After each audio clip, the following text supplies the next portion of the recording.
ขอบใจที่เข้ามารับชมช่วยกด Subscribe ได้เด้อขอบใจหลายๆ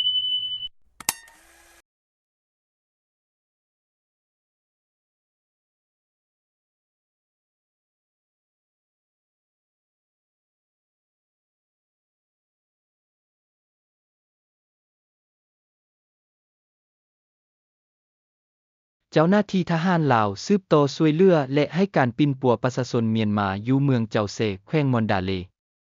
วันที่2 เมษายน 2025 นี้กองทัพประชาชนลาวนำพาโดยทานพันเอกปรารถนาบุตติจักรรองหัวหน้าห้องการกรมใหญ่เสนาธิการกองทัพคณะกรรมการคุ้มครองภัยพิบัติกระทรวงป้องกันประเทศหัวหน้ากองเสนาผู้ประสานงานคณะกรรมการคุ้มครองภัยพิบัติขั้นศูนย์กลางพร้อมด้วยคณะได้นำพากำลังสืบต่อช่วยเหลือและให้ปิ่นปัวประชาชนชาวเมียนมาผู้ที่ได้รับบาดเจ็บจากเหตุการณ์แผ่นดินไหวที่นอนปิ่นปัวอยู่โรงหมอพักสนาม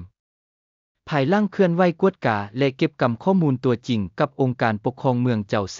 คณะชี้นำพักสนามกองทัพประชาชนลาวได้วางแผนร่วมกับองค์การปกครองเมืองและจัดแบ่งกำลังออกเป็น2หน่วยงานคือหน่วยงานกอบกู้ซอกค้นและหน่วยเพชรฉุกเฉินในนี้หน่วยงานกอบกู้ซอกค้นได้นำใช้กำลังสร้างแสงจำนวน13สหายนำใช้วัตถุอุปกรณ์ที่นำมาร่วมกับหน่วยกู้ภัยของโซเมียนมาเข้ากอบกู้แก้ไขซากสลักหักพังอยู่หลังคาห้องการปกครองเมืองเพื่อกอบกู้เอาวัตถุอุปกรณ์ที่ยังตกค้างอยู่ภายในอาคารหลังดังกล่าว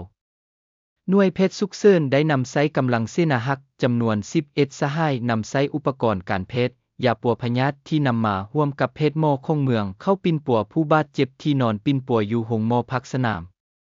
ผ่านการจัดตั้งปฏิบัติหน้าที่เวียกงานร่วมกันในการกอบกู้และปิ่นปัวผู้บาดเจ็บของกำลังกองทัพประชาชนลาวกับภาคส่วนที่เกี่ยวข้องของเมืองเจ้าเซในระยะ1 วันเห็นว่าได้รับมากผลดีและมีความปลอดภัย 100%พร้อมนั้นท่านพันเอกปรารถนาบุตติจักรพร้อมด้วยคณะยังได้นำเอาเครื่องอุปโภคบริโภคจำนวนหนึ่งไปมอบให้ประชาชนที่นอนปิ่นป่วยอยู่โรงหมอตืมอีกเพื่อช่วยเหลือบรรเทาทุกข์ให้ผู้ที่ได้รับผลกระทบจากเหตุการณ์ดังกล่าวให้ได้หลายที่สุดเท่าที่จะเฮ็ดได้ขอบใจที่เข้ามารับชมช่วยกด Subscribe ได้เด้อขอบใจหลายๆ